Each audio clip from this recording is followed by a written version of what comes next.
Let's go back into some of this polling analysis now because, as we mentioned earlier, early voting opens tomorrow. Over 5.5 million Aussies voted early in the last federal election, and the Australian Electoral Commission is expecting an even higher turnout for early voting this time round. And of course, meanwhile, as I mentioned, the top Newspoll shows Labor's primary vote has risen to its highest level since January 2024. Here's how Pete Stefanovic summed it up this morning on Sky. Support for the ALP has climbed slightly to 34%, which is over 1% higher than the result from the last election. The Coalition's primary vote remains steady at 35%. Support for One Nation has fallen 1 point to 7%. Support for the Greens and other candidates, including the Teals, that remains unchanged at 12%. Despite Labor's primary vote lifting for the first time in a month, its two-party preferred lead over the Coalition stays the same, 52 to 48 on that front. Let's bring in the former Labor Senator and the expert polling number cruncher, John Black, joining us live from Brisbane.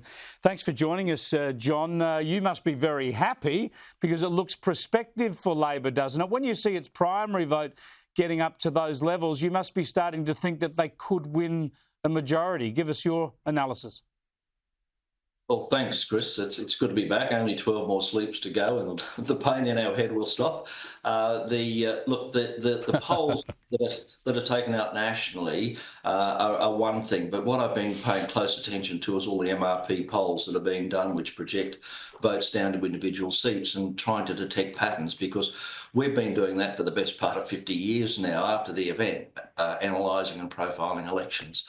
And the evidence collectively points to Labor at the moment doing well enough by 2 or 3% in the marginal seats that count to win around about the same number of seats that they have now.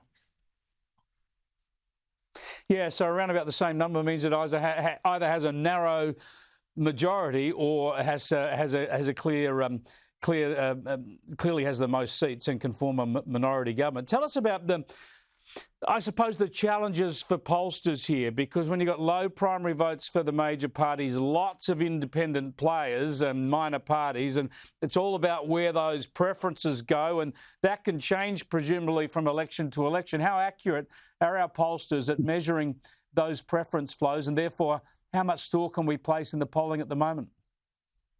But I think you can be reasonably confident about the big figures, close to the 50% mark. When it gets down to smaller figures, then you can be less confident. And the difficulty that all pollsters now have is non-sampling error, and that is trying to get a sample which matches the population. There's been a diminishing number of voters who are voting. The informal vote has been rising. There's clear signs of disaffection with the major parties that's been going on for some time. So there's a lot of people, Chris, who simply don't give a damn about the election, and they wouldn't even vote if they didn't have to, and even if they have to, they're still not voting. So the difficulty for pollsters is to try to get an accurate feeling for how they are going to vote. And as you said, more importantly, if they're not going to vote for one of the major parties, and these voters are disproportionately going to vote for the others, that is basically anybody but the two major parties, then to try and disentangle how they're going to vote number 2, 3 or 4 is even more difficult. The thing that I've been trying to focus on is this drift of preferences, because I can sense how important it's going to be at this election, and I can sense how difficult it is to predict. And what I've picked up is a trend amongst the electorates where there's been a larger number of very low income workers in digitally disrupted jobs, living partly on welfare, often with subsidised rentals and that sort of thing. They became, disaffected with Labor during Labor's intervention, or after Labor's intervention in the affairs of the CFMEU. The Gaza conflict also motivated a lot of non-English speaking migrants to become disaffected from Labor. So the question was then who they're going to vote for, number 2, 3 or 4.